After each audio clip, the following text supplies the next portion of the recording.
Amigos, ¿cómo están ustedes?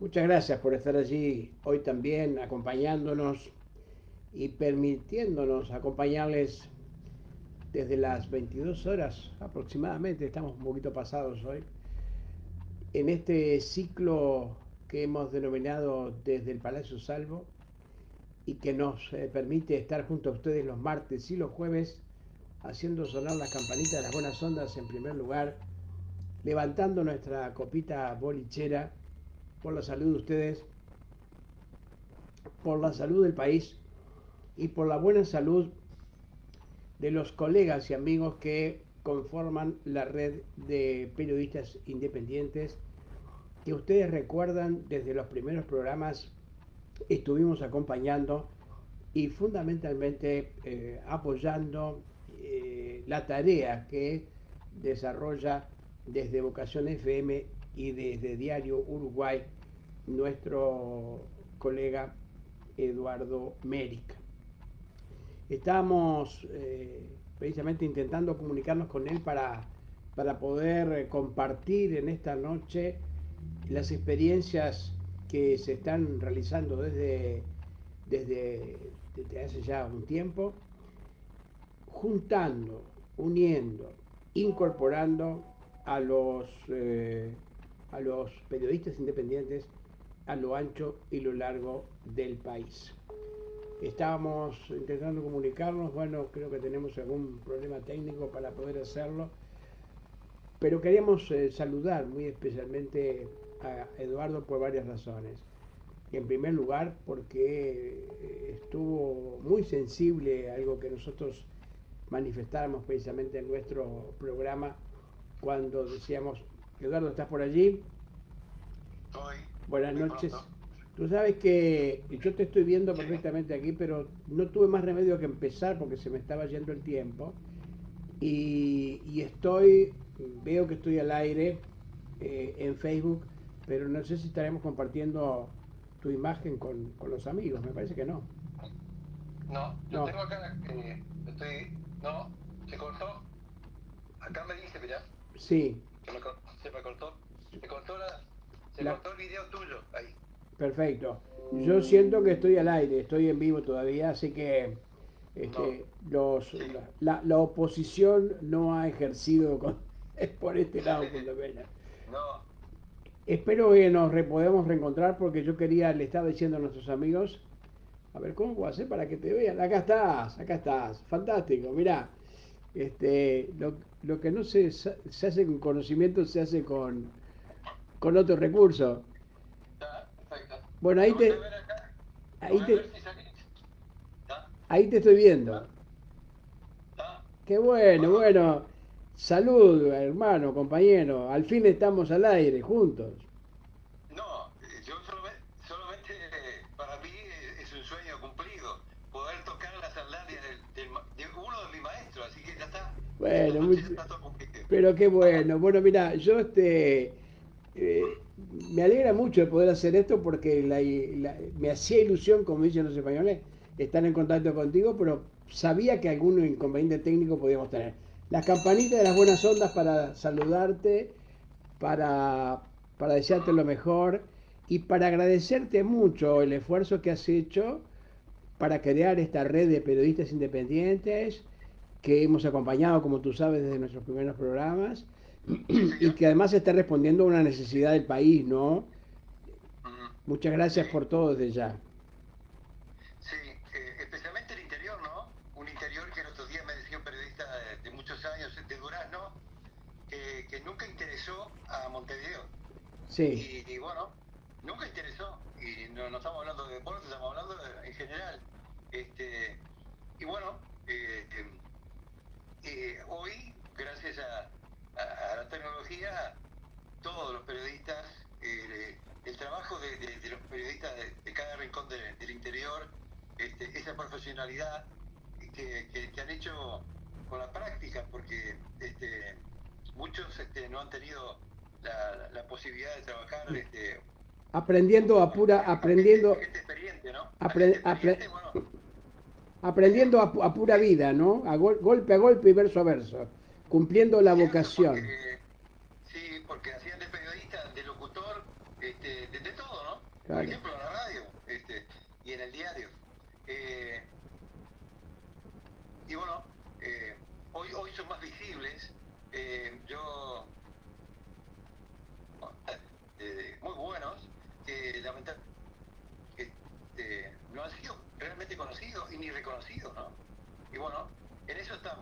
A mí me importaba muchísimo en los primeros programas, no sé si tú te acordás, cuando decíamos precisamente que ahora que podíamos tener aquel soñado reloj de Dick Tracy en la muñeca, la podíamos tener en la mano sí, con el celular. así es, Claro, cierto.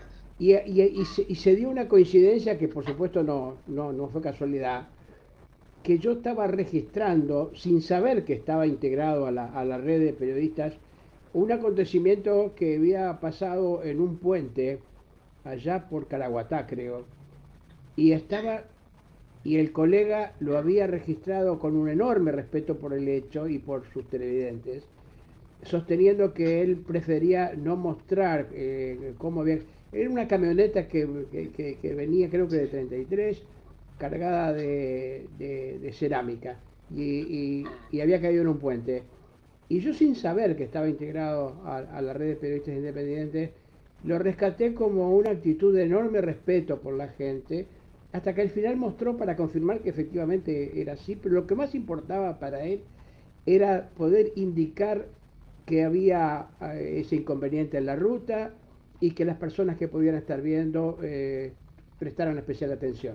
En ese mismo momento, en Montevideo, yo estaba rescatando, recibiendo el mensaje de que se había prendido fuego una vieja y pobre pensión de acá del sur, y veía que la actitud de quien estaba trabajando de periodista en ese momento, no puedo decir que era un colega, porque creo que no lo era en el fondo lamentar que no hubiera pérdidas humanas porque insistían mucho en que no las había, ¿viste? Pero sobre todo insistía en que esa pobre gente iba a tener que pasar la noche a la intemperie. Y le importaba mucho más dar la mala noticia del incendio que la buena noticia de que hubiera gente viva y que no hubiera vivido el inconveniente de esa catástrofe. Y yo digo, bueno, acá hay dos actitudes frente a diferentes. Una con enorme dignidad y respeto y la otra colaborando para ese criterio empresarial y no periodístico de competir para ver quién da la peor noticia, qué noticiero traslada la mayor cantidad de sangre derramada, ¿no? sí, así es. Y yo te escuchaba también después y lo volví a escuchar ese video. Este, y fuiste el que nos diste el knockout, ¿no? En la mandíbula, para, para despertar sobre una frase que dijiste que fue elocuente y contundente. Cuando dijiste que había llegado el momento para que los periodistas manejaran los medios, que no fuéramos más manejados por los medios, y ni tampoco por los que están, estuvieron siempre en los medios, que muchas veces nunca entendieron de esto y no saben nada de prensa tampoco, ¿no? Sí, totalmente. Por eso me pareció tan importante esto de subrayar la calidad de independiente de los periodistas, comprometido con la realidad, comprometido consigo mismo, comprometido con los hechos y con la gente. Es decir, nosotros hemos tenido el triste privilegio de haber visto que algunos colegas muy queridos habían elegido lamentablemente entre las circunstancias y su vocación, las circunstancias. Y habían dejado de ser periodistas para ser meros funcionarios de empresas que ni siquiera se manejaban con criterios periodísticos, sino empresariales, tratando de vender de la misma manera como se vende un chorizo, que vender las noticias, vender ideologías, vender lo que se pueda vender, pero no en un criterio de información y de formación, sino por lo contrario, de una saturación de información que termina desinformando y tratando de dar la mayor cantidad sesgada de novedades, de noticias, como para que la gente pueda ser precisamente, no solamente los periodistas, sino la gente también utilizada por los medios. Así que yo te felicito por esta patriada que iniciaste, que encontraste eco en colegas muy sensibles y que nos hace ilusión de que podamos incidir desde nuestra realidad para que la realidad general y común sea mejor. Por supuesto que sí, y la verdad que esto no comienza hoy, fue allá por 1992 cuando hacía tan solo 2 años que había ingresado la primera computadora al Uruguay y está una noche trabajando en la República, cuando nos disponíamos prácticamente a irnos de la redacción, hizo su aparición Edgardo Martirena, y me dijo que antes que me fuera pasara por la sala central de la República, que alguien me quería conocer. Y bueno, esa persona era su editor, que hacía muy poco había llegado exiliado de Suecia, al cual yo no lo conocía. Por eso digo, cuento esta historia para que vean lo que es el destino a veces, ¿no? Habiendo tantos periodistas esa noche ahí, no sé, y ahí fue el primer encuentro que tuvimos con Rodolfo Porley, al cual nos metió en este mundo tecnológico. Hace 28 años atrás, y tuvimos el privilegio de usar la primera computadora que estaba en el Diario de la República, en manos de Porley, que por supuesto lo primero que nos dijo que quería trabajar en equipo conmigo, y que si me gustaba, no iba a ser necesario que yo hiciera un curso, yo iba a aprender. Y lo primero que me enseñó esa noche fue cómo transmitir la información a través de correo electrónico, ¿no? Del mail.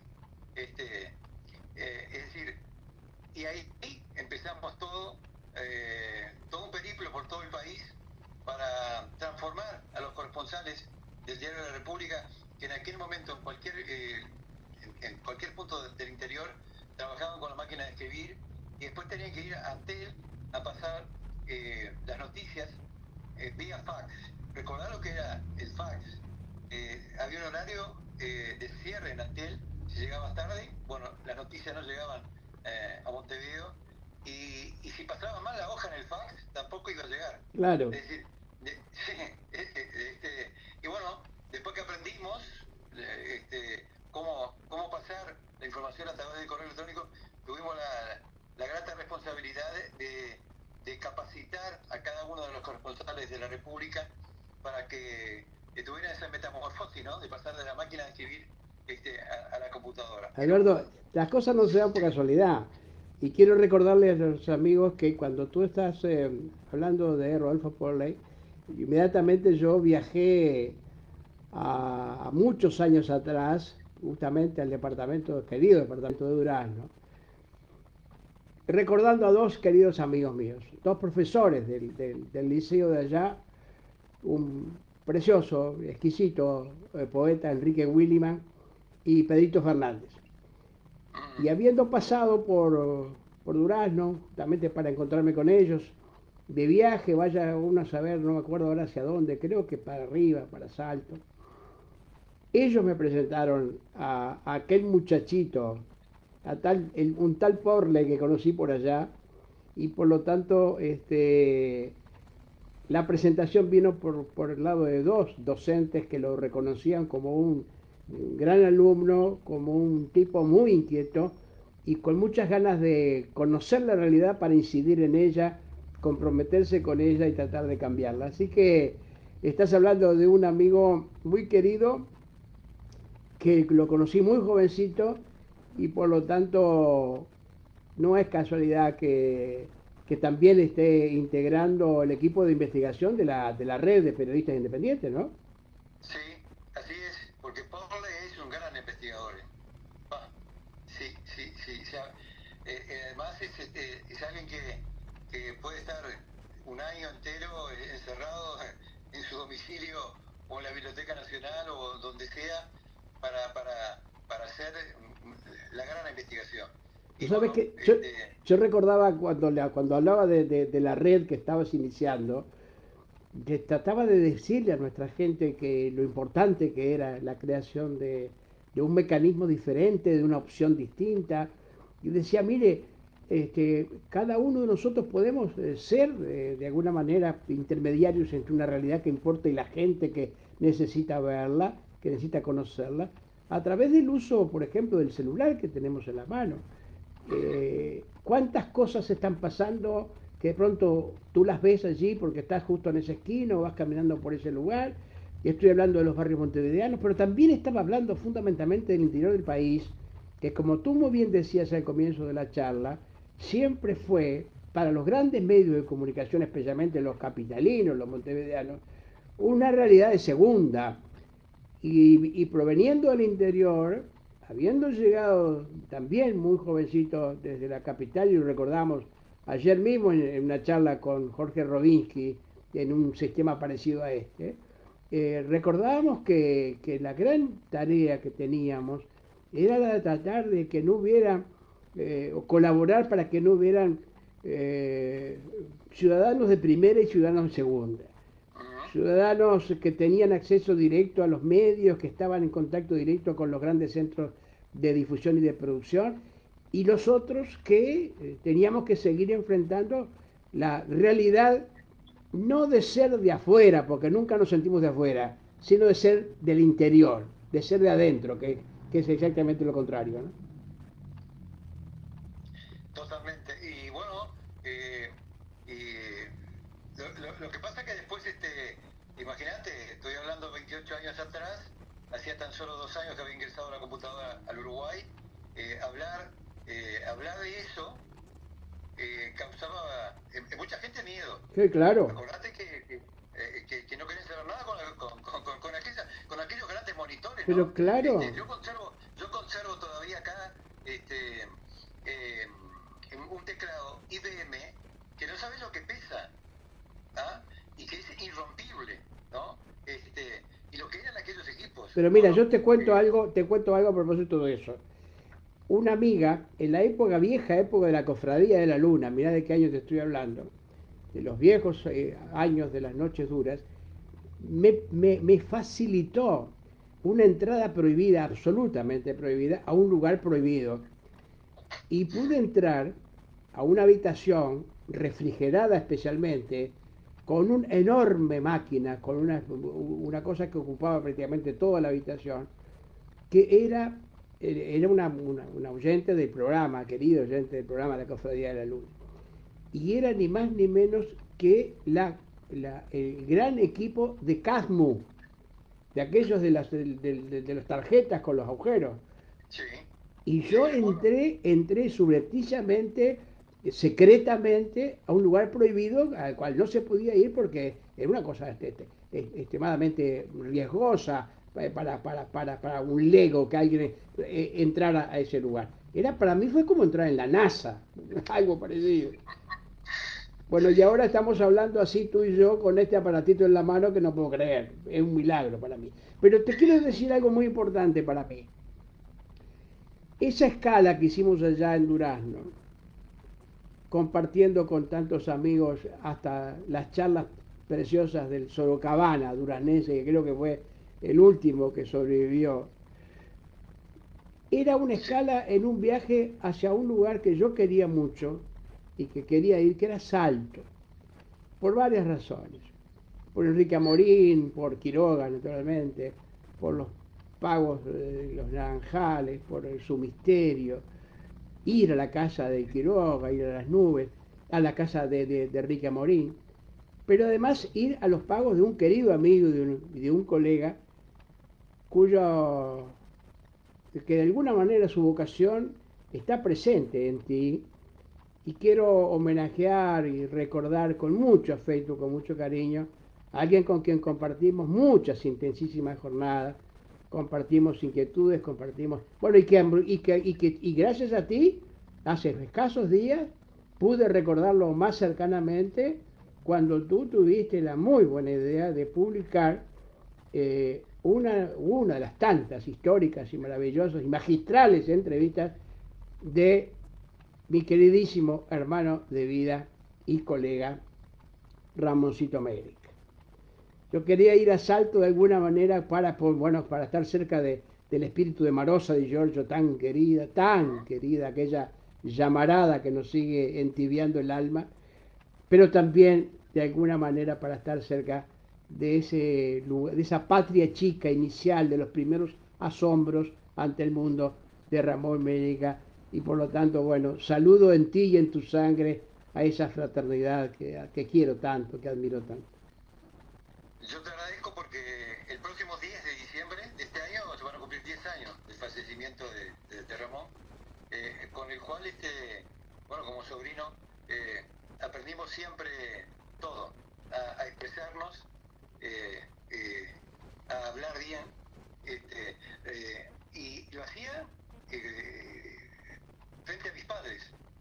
Yo era muy chico, muy niño, y recuerdo que de repente si yo, en vez de decir, decía había, él salía de la cocina o del baño, se asomaba y me decía, no, se dice hubo, Claro. ¿no? Por ejemplo, frente a mis padres, es decir, y que, bueno, y después todo, ¿no? Todo lo otro, yo después terminé siendo, con el tiempo, el ratón de la biblioteca, porque él me pedía tal cosa, y yo iba a la biblioteca del Palacio o a la propia Biblioteca Nacional y buscaba, y ahí empezó todo ese mundo de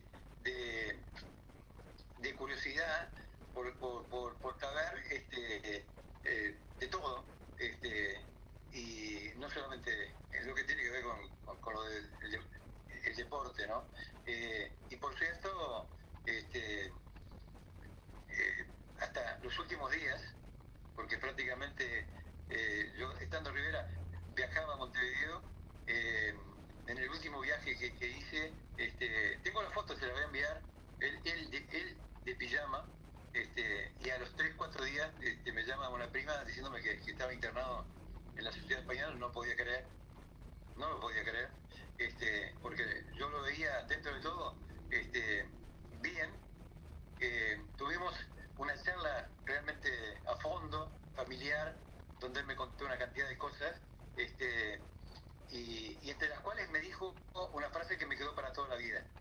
Ese día me dijo que había gente conocida que le había pedido a él que no concediera más entrevistas, ¿ah? como para que él se cuidara, más allá de poder decir quizá algo que no estuviera fuera de lugar. Y uno de ellos fue, que después me lo dijo en forma telefónica, una vuelta que conversamos, Manuel Floresima, ¿no? Sí. Tú sabes que yo recuerdo, a propósito de la familia, yo no conocía a la mamá de Ramón, pero recuerdo un elemento que él tenía y además lo manifestó en un texto maravilloso, los guantes de su madre. Es decir, esos elementos que quedan en la memoria afectiva, ¿no? Como un vínculo con la elegancia, con la cosa de esa fineza salteña tan especial. Pero también quiero recordar lo que eran no solamente nuestros encuentros de amigos, tan difíciles a veces en la competencia periodística, el respeto que nos teníamos, las llamadas telefónicas que nos hacíamos cuando vibrábamos, nos parecía buena una publicación, y los encuentros en su casa, en ese lugar maravilloso, encantado de G. Soriano, desde los ñoques de los 29, los pretextos para reencontrarnos con las protagonistas más variados, de los más variados ámbitos del quehacer nacional, y por lo tanto, bueno, mi agradecimiento a ti por el lindísimo pretexto que me estás dando para recordar a un querido amigo, pero a un brillante colega. El otro día nomás, cuando estuve leyendo, gracias a ti, la entrevista que le hizo Aquino, que tú la publicaste cuando la muerte del padre Mafalda, allí está todo su talento literario, toda su sensibilidad, su vastísima cultura y ese respeto enorme por el lector que tenía para darle todos los elementos para que pudiera revivir lo que él había vivido con el protagonista que estaba entrevistando.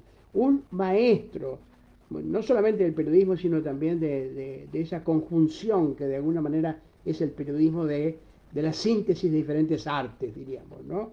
Porque allá en esa nota también está todo lo que él vio en el dibujo de Quino, en los dibujos de Quino, la filosofía, los mensajes, la ética,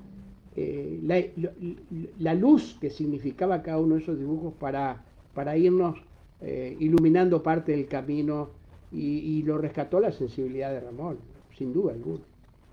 Por cierto, y bueno, uno aplica hoy, de alguna manera, a veces hay gente que me dice, pero ¿por qué sos así? Bueno, pero es que hay una escuela muy fuerte Claro. que yo no me puedo desprender de eso, y cada vez me doy cuenta que se nota más, que es la escuela, primero, de mi tío, Ramón, la escuela de Leonel Tuana, ¿ah? La escuela tuya y también de Omar Puente, ¿no? Que lo tuve como jefe ahí en la República, que fueron los que de alguna manera uno extraña más. En este cuartito que yo tengo aquí todo, el multimedia que es Diario Uruguay, porque ya tenemos... ¿Dónde estás ubicado geográficamente? ¿Dónde estás ahora para decirle a la gente? Ahora estoy, pero en el departamento de Rivera estoy. En Rivera. Pero digo, sí, en Rivera. Pero lo que uno extraña más es la redacción, ¿no? Esa redacción que se extendía hasta las 3, 4 de la mañana, a veces hasta las 2. Hasta la hora que fuera. Sí, o si no, el apuro, ¿no? Porque se venía el cierre del diario y uno ya tenía la nota preparada y de repente a último momento te decía, no, hay que recortar, Sí. ¿no? Todo la responsabilidad de no enterrar el diario, ¿no? Tremendo. Claro. Entonces, y bueno, que se perdió definitivamente, ¿no? Se perdió, porque uno aprendía todos los días, minuto a minuto, y más allá, con gente, con maestros, pero realmente, porque, es decir, estaban ahí, encima tuyo, pero no para regañarte, sino para decirte, está bárbaro, vamos arriba. Claro. Partiendo de la base, además, Eduardo, partiendo de la base de que nada del humano nos era ajeno, ¿no? Es decir, todo lo que tenía que ver con la vida importaba, independientemente que fuera tu tema o no. No había un tema tuyo. Era lo que tipos como Ramón manifestaban, poder entrevistar a los personajes más extraños, más diferentes, y a todos darle la misma importancia, porque la importancia era primero hacia ti, el compromiso era contigo y con tu lector, ¿no? Y con tu lector que te estaba esperando. A mí me llevó muchos años siendo sobrino, me preguntara a ver si me parecía tal cosa. Y te digo más, prácticamente te diría que allá sí, cuando yo ya tenía 30 y pico de años. Es decir, a veces me preguntaba, ¿qué te parece tal cosa? Bueno, pero eso no fue enseguida. Y cuando empecé a hacer las primeras notas y todo, jamás me regaló un sobresaliente, jamás nada. Solo me decía cuando yo llegaba, déjame allí que después lo voy a leer, ¿no? ¿Sabes que me parece importantísimo lo... Y cuando venía, no, porque viene pasa justamente, no me soltaba la cuerda como para decir que yo me creyera ya el gran periodista, ¿no? Pero por eso es importantísimo lo que estás diciendo, no solamente porque habla... Jamás me regaló ni un concepto, pero máximo, que uno puede esperar, no. Y claro, yo internamente me exigía mucho más, ¿no? Esperaba. Lo único que recuerdo, ahora sí, la primera nota que yo hago en la República, se la hago a un jugador de Peñarol, y es contratapa del suplemento deportivo. ¿Ah? Y estábamos en el bar de la esquina del diario El País. Ahí, Semán Michelini haciendo gol con el ex Cine Metro, ¿no? En el viejo boliche Metro. Ahí está, claro. Ahí está el chiquitito. Claro.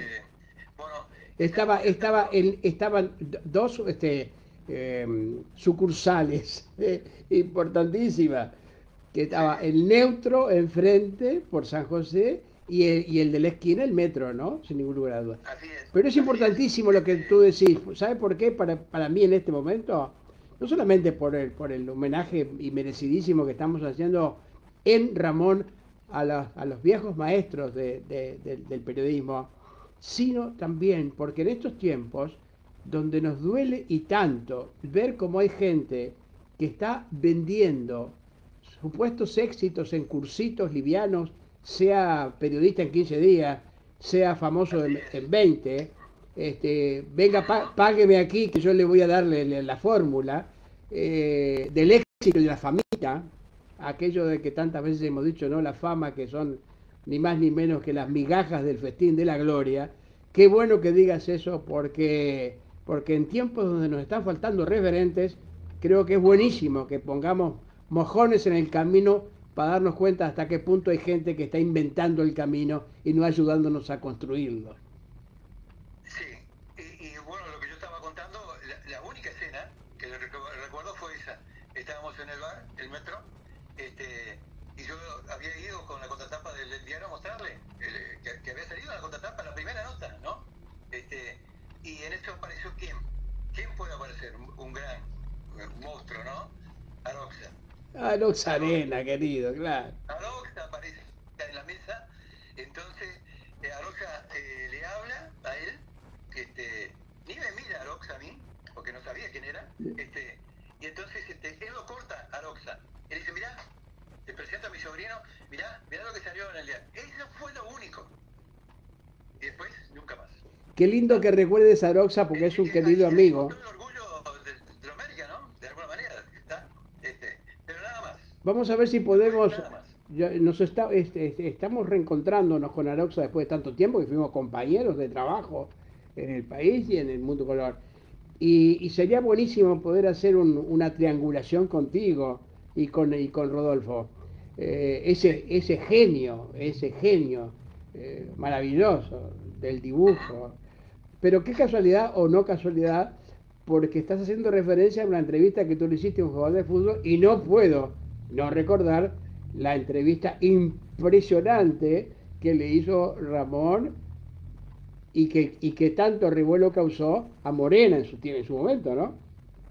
Sí, y que nunca fue editada completamente. Y ahora me diste pie a algo que además esto no lo preparamos, porque tú me llamaste prácticamente hoy como a las 7:30 de la tarde, ¿no? Sí, claro, hace un rato. Para ver si podíamos salir de así. Sí. Bueno, no hay nada programado. Bueno, ahora me das pie a algo que entre todo lo que hemos ido recopilando, porque ya prácticamente tenemos todas las entrevistas de él, en el tema de Morena hay 5 cassettes. Y cuando yo empiezo a trabajar en la República, un día yo llego al apartamento y él ya hacía tiempo que me venía insistiendo, pero un día va y me dice, de frente me dice, mirá que ahí están los cassettes de Morena. Dice, y mirá que todo lo que se publicó, no se publicó todo. Hay muchos más para grabar. Claro. Y bueno, hasta el día que falleció, recuerdo que siempre me insistía de que yo desgrabara eso y que de alguna manera lo publicara yo a título mío, ¿no? Ese material. Yo tengo los cassettes, son realmente tremendos, y diríamos una presentación de lo que posiblemente hagamos a partir del 2021, porque la idea ahora, hoy hablábamos con uno de los programadores que somos socios, que es un genio, me decía, queda tranquilo que la semana que viene ya está todo pronto para salir con la revista digital, que estamos armando además, que va a ser la única que vamos a cobrar al mundo, es decir, el material dentro del diario, donde si uno quiere ir a ese material va a tener que suscribirse y bueno, hacer el pago electrónico, pero bueno, todo ese sistema ya lo estamos armando. Ya vamos a hablar cuando lo tengas redondeado. Todo el trabajo, todo material de Ramón, ¿no? Perfecto, cuando lo tengas redondeado lo vamos a promocionar. Para los amigos que recién están en nuestra sintonía, le digo que estamos con tanto gusto hablando con Eduardo Médica, porque además él tuvo la gentileza y la generosidad de empezar a retransmitir nuestros programas, este ciclo que se llama desde el Palacio Salvo, a través de Diario Uruguay y de la Vocación FM, ¿no? Y desde ya te lo agradezco, porque las primeras respuestas que empezamos a tener, aparte, diríamos, de Facebook, fueron precisamente por tu haberte solidarizado vocacionalmente con este aporte al Uruguay que queremos hacer en algo que es una especie de diario también, pero en 2 días a la semana. Eh, Bueno, pero también te sorprendiste, ¿no? Porque al otro día de salir así, la primera vez que lo hiciste, me llamaste y me dijiste, no puedo creer, el mundo, tengo el mundo conmigo. no, no Y puedo bueno, creer. es eso, siempre ha sido eso Internet, ¿no? Sí, sigo Y me encanta asombrado, más. Eduardo, sigo asombrado, asombrado. En estos momentos nos están escuchando desde el Palacio Salvo, desde el piso de arriba, del piso de abajo, colegas que de pronto no sé, o amigos con los que nos encontramos en el ascensor y me dicen, anoche estuve ahí, mañana me lo van a decir, pero también desde los países más lejanos del mundo, reencuentro con queridísimos amigos. El otro día estuve hablando, por ejemplo, con Tarragó Ross, que hacía tiempo que no sabía de él y que nos queremos tanto. Me reencontré con Piero, en fin, con personajes maravillosos, tipos queridísimos, que estamos reencontrándonos a través de esta tecnología fantástica.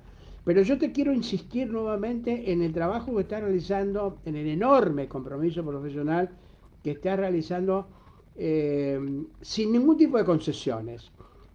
Tú sabes que una de las cosas que a mí más me motivaron fue aquello de que en algún momento, bueno, Enrique, el Flaco Citarrosa, Enrique Estrada, sus amigos de aquellos años, decían que yo no había hecho concesiones a la poesía por hacer textos para canciones o textos que luego fueran musicalizados.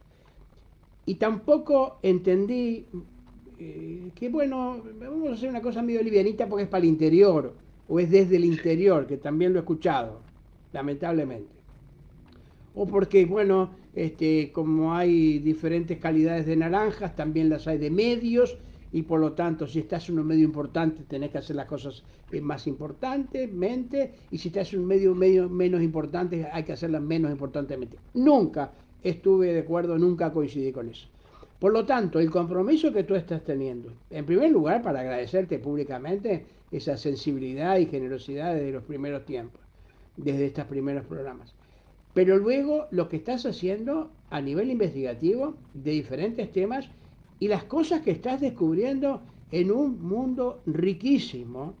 Bueno, recién estábamos hablando de la entrevista de Ramón a Morena, Sí. a Fernando Morena, que fue un adelanto de varias décadas a lo que hoy son las grandes figuras del fútbol internacional. Es decir, mucho antes que un Cavani, Sí. mucho antes que un Suárez, bueno, había un Morena. Tú sabes que además con Morena pasó una cosa increíble, otras cosas que tampoco son coincidencias. A mí también me pasó y te lo voy a contar después. Sí, tú sabes que Sácame la idea. cuando Fernando iba para el Rayo Vallecano, yo estaba viajando en el mismo avión hacia Río de Janeiro para hacer entrevistas Sí. para programas para la televisión.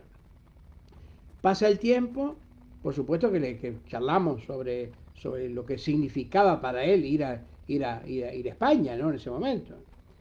Hoy cualquiera, yo qué sé, habla de contratos millonarios y de ir a jugar a los cuadros más importantes del mundo como una cosa de todos los días. Para algunos, obviamente.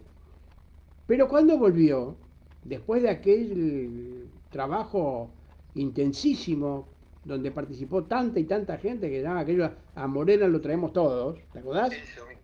Así es. Bueno, A Moreno lo tenemos todo. él viene de Europa y yo subo, creo, yo no sé si venía también desde Barajas o subo en Río, no me acuerdo. Sé que fui con él un tramo cuando se fue y también cuando volvió. Por lo tanto, el tema obligado era, no, loco, y ahora vas a tener que hacer goles hasta durmiendo, porque mirá lo que se le fue. Estaba asombrado por todo aquello de que a Morena lo traemos todo. Bueno, fenómeno. Esto quiere decir, estábamos hablando de una cosa del pasado que no es del pasado, porque yo creo que la investigación que hizo sobre ese personaje, sobre sus circunstancias y sobre ese mundo del fútbol tan importante para los uruguayos, eh, es importantísimo también que lo subrayemos ahora, ¿no? En este momento. Cuando Sí. tú estás investigando sobre otros aspectos de ese mundo, de ese macro mundo que es el fútbol, a pesar de que, más allá de lo que la gente dice, yo creo que hay dos cosas que a los uruguayos no les interesan. no le importan de verdad, que es el fútbol y la política. Porque yo sostengo que en realidad lo que les importa a los uruguayos es ganar, no el fútbol, es ganar. Y en la política igual. Así que me interesaría muchísimo que por lo menos nos dieras algún titular de las investigaciones que estás haciendo sobre aspectos tan poco conocidos como ese mundo o submundo de los menores en el fútbol, por ejemplo.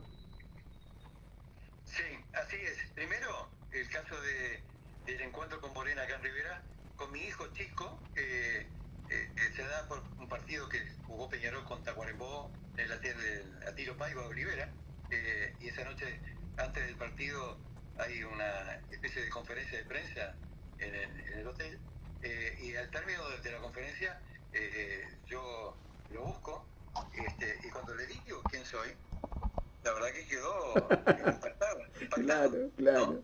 Es decir, ahí te das cuenta que no lo voy a creer, hasta el punto de que antes de irme, mi hijo, que ya era chico, bueno, se sacó la foto con él. Claro. Y quedamos para conversar. Me entregó la tarjeta de él, pero por esas cosas que tiene la vida, bueno, no pudimos conversar más. Porque además, de alguna manera busqué una nueva entrevista con él, quizás como para contar quizá a otros detalles de lo que yo conozco y que poseo, ¿no? Como material, como documento. Sí. En lo que tiene que ver con las investigaciones. Disculpame decirte algo solamente sobre Morena antes de pasar a este tema que me interesa muchísimo lo que estás haciendo, pero muchísimo. No solamente respecto al fútbol interior, que sería otro tema, un capítulo aparte para charlar contigo, las investigaciones que estás haciendo sobre la OFI, etcétera, etcétera. Sí. Yo quisiera rescatar, ahora se aparecen ahí unos mensajitos que no sé qué dice. Yo quisiera rescatar el caballero, porque alguien me dijo en los últimos tiempos de que no andaba muy bien o que no lo había visto bien, y me gustaría hablar sobre eso, brevemente, sobre el ser humano, aparte del enorme futbolista que fue Fernando Morena, y también que muchas de las repercusiones de la nota de Ramón a Fernando Morena no estuvieron dadas por él, sino por su entorno. Y es aquí donde aparecen los otros, ¿no? Los otros, los que se cuelan en la foto. Los familiares de Maradona, los familiares de Morena, los familiares, las viudas de las que aparecen después que se mueren los tipos, queriendo ocupar el espacio que después en la vida no ocuparon, en fin, etcétera, etcétera. Pero menudo tema para reencontrarme contigo y seguir charlando sobre esto. Porque además, Ramón, para que lo sepa, y para aquel que no lo sabe, Ramón cada tanto, o en reuniones familiares, siempre decía que la carta de presentación, lo catapultó prácticamente fue la nota con Morena. Sí, claro. Hizo entrevistas con John Pablo El Mondo, ¿no? Con Alain Ledón. Pero si tendrá, bueno, en Neruda, prácticamente postrado en Isla Negra. Pero por supuesto. Pero, la entrevista con Morena fue lo que él, de alguna manera, se sentía orgulloso. Sí, fue un antes y un después. Fue un antes y un después en la vida de Morena, en la vida de Ramón y también en el ámbito periodístico uruguayo. Yo no puedo dejar de acordarme de aquella foto insólita para aquellos tiempos de Morena que aparece aparentemente desnudo, cubierto de billetes de dólares, supongo. Esos billetes fueron un montaje, ¿no? Sí, claro. Porque él le pidió a Morena que se desnudara, pero Morena, obvio, no quiso. No lo quiso. Bueno, sé que estamos creando expectativa para cuando aparezca tu material y sé que estamos, por un lado, haciéndole recordar a muchos amigos de ese acontecimiento periodístico importantísimo, el recuerdo naturalmente del compromiso que tenía Ramón para con su profesión y para con su gente, pero también me importan muchísimo las investigaciones que estás haciendo ahora respecto a ese mundo y a ese submundo del fútbol en Uruguay. Bueno, primero, el año que viene, 75 años va a cumplir la Organización del Fútbol del Interior, con el cual un organismo que fue fundado en 1946, el 14 de julio, por gente que no era cualquier gente.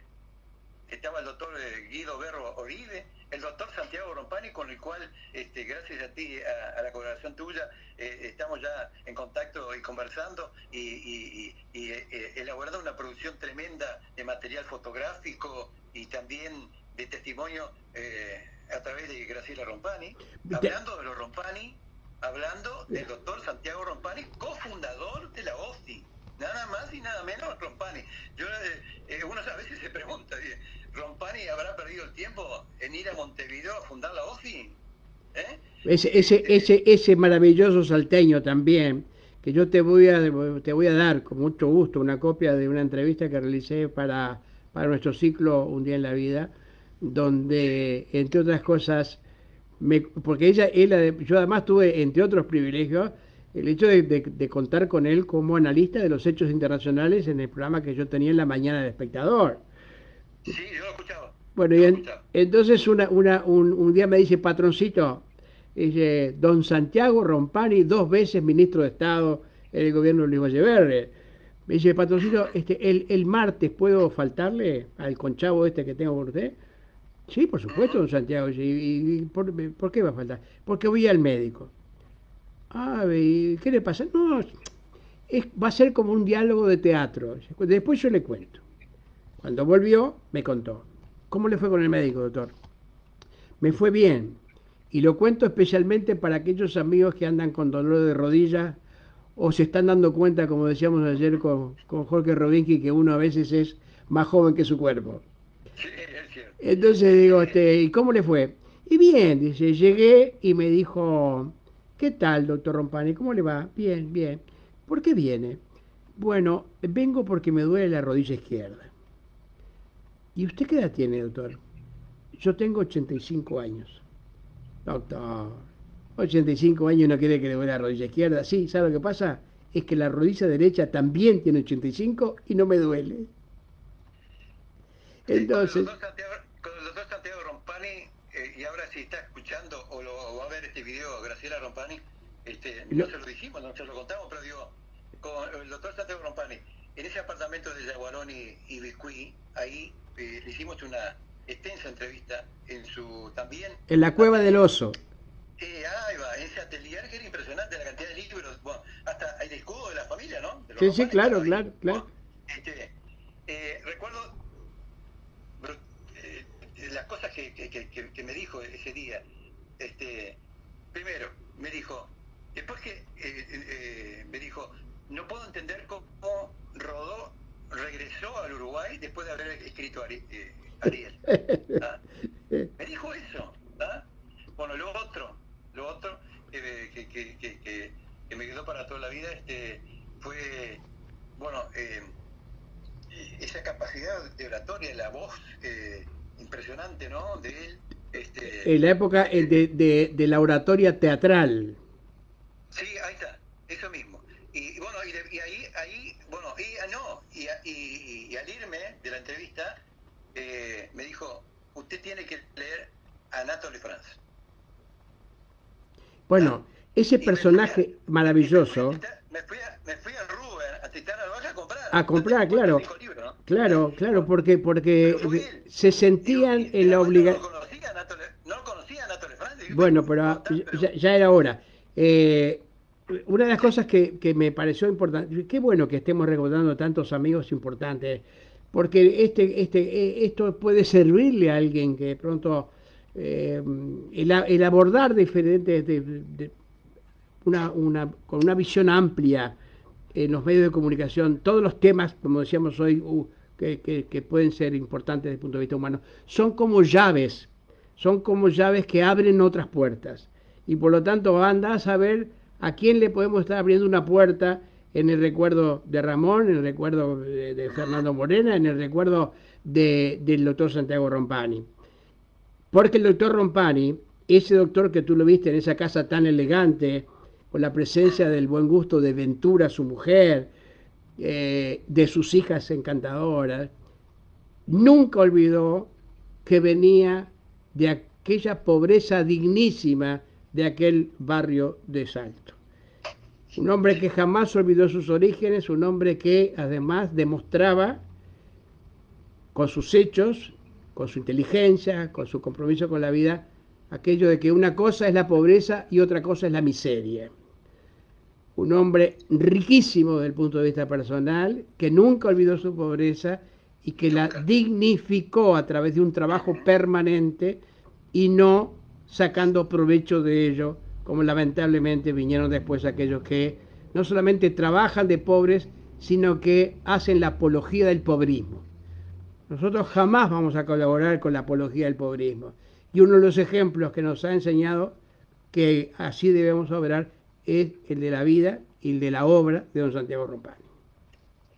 Bueno, al irme, él me regaló un libro donde en 1943, debido a una conferencia que se hizo de abogados en Salto, es tremendo la visión que tenía ya estando en Salto de Montevideo, de ese centralismo montevideano. Sí, claro. Por eso después saqué conclusión, por algo, cuando se dio la oportunidad de fundar una organización en la cara propia, a una cuadra de la vieja Asociación Uruguaya de Fútbol, que estaba lanzada por 18 de julio, porque la OFI se fundó el 14 de julio del 46 en la casa del Club de Residentes de San José. Hoy existe todavía la casa, ¿no? Es pegado al sanatorio que está en 18 de julio, en la subida del Gaucho, sobre la mano izquierda, ¿no? Hacia el obelisco. La casona existe ahí.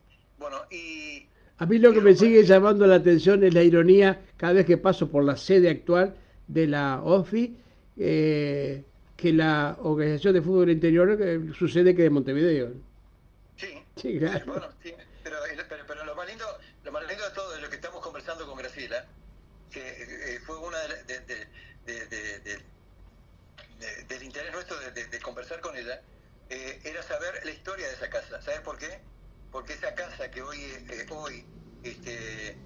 funciona, la sede de OFI, fue la casa del doctor Santiago Rompani, donde se criaron Graciela y todos los hermanos. Y las hermanas, mira, no sabía eso, no sabía. Bueno, ahí está. Una casa que, para empezar, la escalera que tiene fue traída de Europa, ¿no? Y otras cosas más que oportunamente van a salir de Uruguay. Muy bien, bueno, será otro pretexto para el reencuentro contigo. Pero hablame del tema de la minoridad en el fútbol del interior. Bueno, se va repitiendo, porque además sumado a una carta, a una nota que recibimos de hace un par de meses desde Rocha, también algunas denuncias esporádicas así, avisándonos. Concretamente ayer, justamente recibíamos un llamado desde el norte del país, porque se había registrado un hecho gravísimo, que hasta el punto la liga justamente que ha sido de alguna manera vulnerada en ese sentido, hoy sus directivos estaban reunidos esta noche para tratar este tema que, reitero, tiene que ver con la aparición, supuestamente entre comillas, de un contratista que se llevó 8 niños de 14, 13 años. Yo creo que te mandé uno de los audios que nos llegaron para que tuvieras idea de la dimensión que tiene esto. Por eso me importa tanto, porque tú me lo mandaste, sí, y te quería preguntar para ampliar información. Pero además, la entrevista ya está hecha con el presidente de la Liga, que además fue periodista de Radio Árabe, Minucho Santana, que hoy ya reside en Artigas. Y nos da un testimonio tremendo, y él, con la edad que tiene, periodístico, sino también con los años que tiene en el fútbol, me dijo así, que nunca había visto una cosa igual, y que preocupa mucho, porque apareció este hombre y se llevó niños de 13, 14 años, ¿no? Pero estamos hablando de que... Para ser fichado ya están fichados en club de primera división de la AUF. Pero eso, hacen un convenio con los padres, los compran a los niños y los traen para Así es, Montevideo. así es, así Pero es. fuera de toda reglamentación, independientemente de todo control. De todo control, de todo control. Pero eso está pasando, pasó en Rocha, está pasando ahora también en Artigas. Y en varios lados. Pero además se suma a la entrevista que le hicimos, dos entrevistas al nuevo presidente de ONFI, que sabe muy bien que es un cargo de confianza del presidente, es un cargo rentado, el presidente de la Organización Nacional de Fútbol Infantil, el cual ratifica y nos confirma de que hacía tiempo, porque además teníamos también testimonio de ligas de fútbol mayor, que hace años, bueno, de alguna manera algunas ligas parecería que lo hicieron toda la vida, cobrando pases de niños. ¿Tá? Quiere decir que hay un mercado paralelo. Hay un mercado paralelo, sí. Respecto a Y los bueno, niños. y el propio presidente de ONFI también nos adelanta de que ahora se sabe de que hay niños que ya ni pasan por Montevideo. De su lugar de origen van a dónde, ¿no? Al exterior. Al exterior. Obviamente que en este caso toda esa operación, ese operativo, tendrá que ver con la anuencia de padres en la medida en que les pagan por sus chicos y además Sí. cumplen el sueño de ser padre de cracks en Europa. Bueno, ante el momento de asumir, en el momento de asumir el nuevo presidente de ONFI, él se lo hizo el 6 de marzo de este año, se encontró, porque ahora se llama, el sistema se llama Comet, es a través del computador, puedes estar en el medio del campo, donde sea, entras a la página, el Comet, estás conectado directamente con la FIFA, es decir, vos para registrar hoy un jugador lo puedes hacer a través vía celular acá.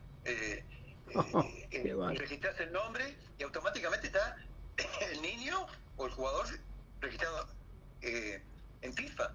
Y ahí se terminó la historia, porque la FIFA ahí va a saber de dónde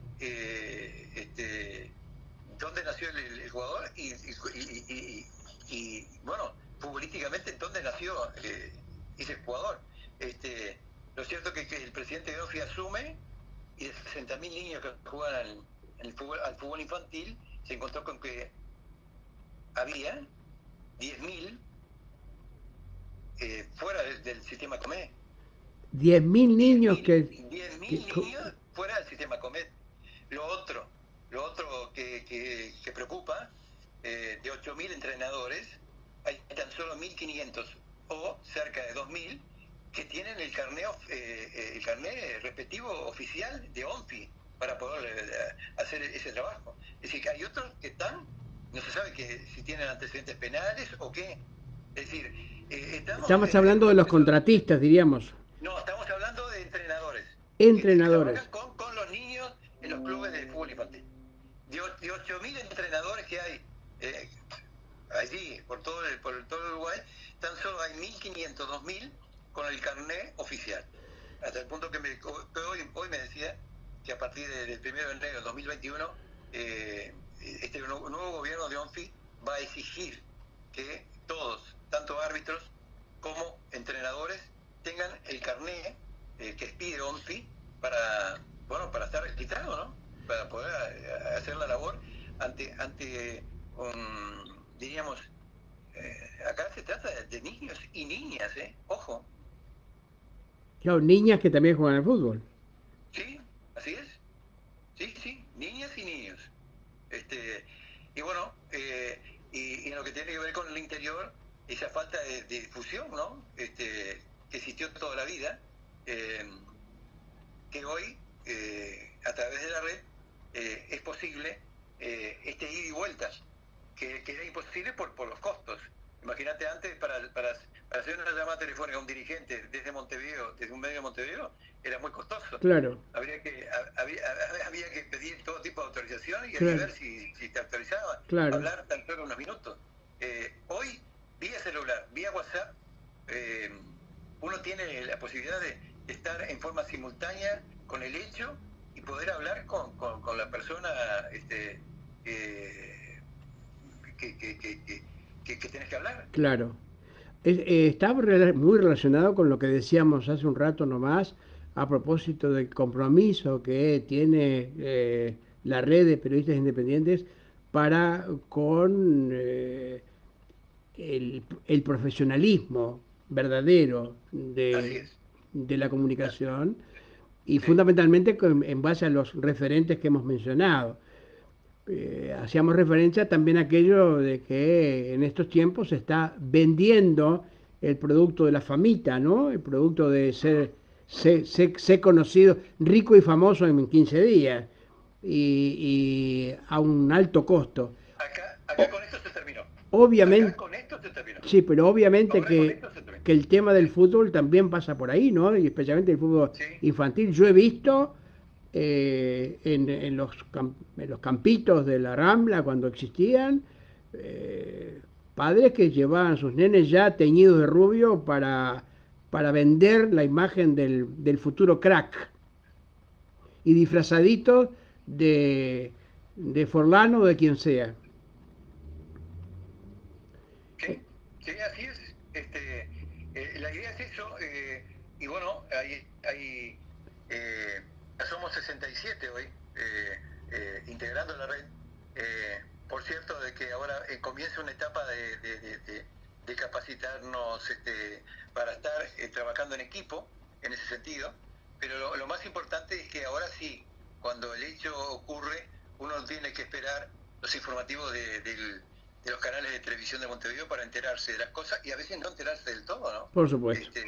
El impacto que tiene, la dimensión que tiene hoy estar, como tú bien lo decías, no solamente en Alsina, Caraguatá o Bella Unión, y poder prender el vivo a través de este aparatito y salir al mundo con la noticia, es de un impacto impresionante. Es decir, se terminó el monopolio. Claro. El monopolio se terminó. La idea es que justamente el material esté bien dirigido y tenga tenga el crédito y que sea valorado el trabajo del periodista, ¿no? Del fotoperiodista, porque hasta se han cambiado los términos en ese sentido, pero hay mucho para hacer, hay muchas ideas ya planteadas, especialmente para hacer a través de la Escuela de Periodismo que vamos a retomar online con esa escuela de Tuana, porque nos ha pedido el propio Leonel de que ex alumnos tomemos la bandera de la escuela y bueno, la llevemos a internet, y creo que va a ser una gran oportunidad para crear una nueva generación de periodistas digitales, absolutamente digitales, que por supuesto van a tener la responsabilidad de primero de saber lo que es el periodismo y después de empezar a aprender cómo manejarse con las aplicaciones tecnológicas, que no son complicadas, cada vez son más fáciles, y bueno, tú lo estás comprobando, ¿no? Sí, con esto esto que estás haciendo hoy conmigo es la primera vez. Sí, aunque haya salido así. Sí, salió de vos, no salió de mí, ¿no? Bueno, yo te agradezco enormemente que de alguna manera contigo comencemos una etapa diferente de charlas y no de largos monólogos tan aburridos como inútiles. Pero además te agradezco muchísimo no solamente lo que estás haciendo, sino la posibilidad de tener un muy buen pretexto para acordarnos de gente tan querida, de gente que ha sido referente. Si no sabemos de dónde venimos, difícilmente sabremos dónde ir, y por lo tanto, muchísimas gracias por también tu generosidad transmitir estos programas y sentir que no estábamos tan solos hablando acá desde la altura del Palacio Salvo. Yo solamente te voy a decir una cosa, con la edad que uno tiene, con los años que tienen esto, cada tanto vivo consultando y vivo preguntando a mis maestros, que por supuesto todavía están vivos, si está bien lo que yo estoy haciendo, ¿no? Y lo hago. Esto es como aquello, ¿no? Que me dijo un día Ramón, ahora me estoy recordando, y esto me quedó para toda la vida. Me dijo esto, es decir, que en el momento de que empezara a utilizar el diccionario, ¿ah? Porque me dijo, cuando escribiera, que tuviera el diccionario al lado. Sí, por supuesto, claro. Y ante la duda, que fuera el diccionario. Claro, claro. No solamente, no para leer el concepto, sino para ver cómo hay que escribir bien la palabra. Está perfecto. Que yo no sintiera vergüenza. Que la vergüenza más grande era que el día que saliera mi nota en el diario, saliera con una falta otra. Pero por supuesto. Por supuesto. Sí, ahí va a pasar vergüenza. Por supuesto. Y que viviera, bueno, y vivo con y ese tipo de cosas se lo he trasladado a mis hijos, claro. Desde muy chicos, yendo a la escuela, es el orgullo más grande, ¿no? Sí, por supuesto. Tengo 2 hijas, tengo un varón, pero mis 2 hijas son brillantes. Y yo no he influido en ellas, sino solo desde muy chico no han tenido prácticamente falta de ortografía, y una de ellas es una lectora de Mira qué bien. 500, bueno, me encantaría tener contacto con ellos. Bueno, ya tenemos nos pasamos, así que te agradezco muchísimo esta posibilidad de contacto, de este primer contacto, por el evento vamos a seguir juntos, y recordar, tu charla me ha permitido recordar y subrayar y reafirmar hacia el final conceptos que vienen desde siempre, respecto a que la filosofía nace del asombro y de la duda y la poesía del asombro. Muchísimas gracias por dudar y por asombrarnos. Sí. Hasta pronto, mi querido. Un abrazo y reitero, gracias por permitirme tocarte las sandalias. Hasta siempre. Tocar las sandalias del maestro. Gracias. Hasta siempre, mi querido.